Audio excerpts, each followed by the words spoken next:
कल गोवर्धन पूजा थी, पूरे घर में तैयारी की धूम मची हुई थी। मम्मी का आदेश मिला जाकर पूजा का सारा सामान ले आओ। बस फिर क्या था, मैं निकल पड़ा पूजा की सामग्री लेने के लिए। वहाँ पहुंचकर मैंने चीनी वाली मिठाई, मूरी, चूरा, गट्टा सब कुछ पैक करवाया। हमारे यहाँ गोवर्धन पूजा में श्री कृष्ण भगवान को इसी का भोग लगाया जाता है, जिसे लड़के अगले दिन खाते हैं, केवल लड़के, ना कि लड़की। फिर इसके बाद मैं निकल चला सब्जी भी लेने के लिए, क्योंकि घर पर आज पारा, पूड़ी, सब्जी और काफी तरह के व्यंजन बनने वाले थे। सब्जी सारा सामान लेकर जैसे घर पहुंचा, एंट्री हुई फ्लिपकार्ट वाले भैया की। ये हुआ कि भैया ओपन डिलीवरी कर दो, क्योंकि फ्लिपकार्ट पर आजकल स्कैम बहुत ज्यादा हो रहा है और मेरे साथ भी हुआ भी कुछ ऐसा ही। ओपन डिलीवरी कराई तो पता चला कि जो सारा सामान है वो स्केच लगा हुआ है, पूरी तरीके से इसके हालत खराब थे, मतलब मुझे इसे वापस ही करना पड़ा। तो मैंने भैया इसका मेरे साथ ये बहुत बड़ा स्कैम हुआ है, भैया इस पैकेट को पूरी तरह से कैंसिल कर दो। भैया ने भी तुरंत कहा कि ठीक, मैं इसे कैंसिल कर देता हूँ। आप भी सावधान रहे और संभालने से पहले उससे जरूर चेक कर लें। ये बोला कि चल के देख लो कि गोवर्धन पूजा स्टार्ट हुई कि नहीं हुई, तभी मिली मुझे।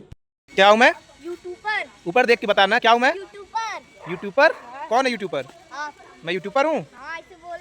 सभी लोग इकट्ठा हो चुके थे और गोवर्धन पूजा स्टार्ट हो चुकी थी। तो मम्मी से मैंने बताया कि मम्मी गोवर्धन पूजा स्टार्ट हो चुकी है। फिर क्या था, मम्मी भी निकल चली गोवर्धन पूजा करने के लिए। मम्मी गोवर्धन पूजा के लिए आगे निकली, देखा कि चंचल अपना मुंह छुपाए हुए जा रही है। मैंने पूछा भैया ऐसा क्या हो गया जो तुम मुंह छुपाए जा रही है? तबीयत खराब है, ऊपर से भेजा जा रहा है। लो क्यों आ गई हो तब, जब तबीयत नहीं सही थी तो?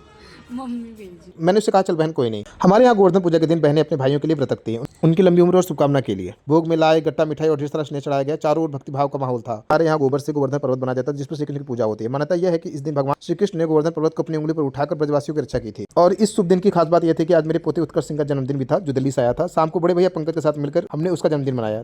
पंकज भैया का अपने पुत्र के लिए स्नेह देखकर ये एहसास हुआ कि एक पिता का स्नेह ही असली गोवर्धन है, जो हर संकट पर अपनी उंगली से आकाश थाम लेता है। जो बड़ी मेहनत से पंकज बहन को दिल्ली में पढ़ा रहे हैं, बड़ी मेहनत से, बहुत स्ट्रगल करके, लेकिन करके पढ़ा रहे हैं। सारा एम इन्हीं पे है इनका।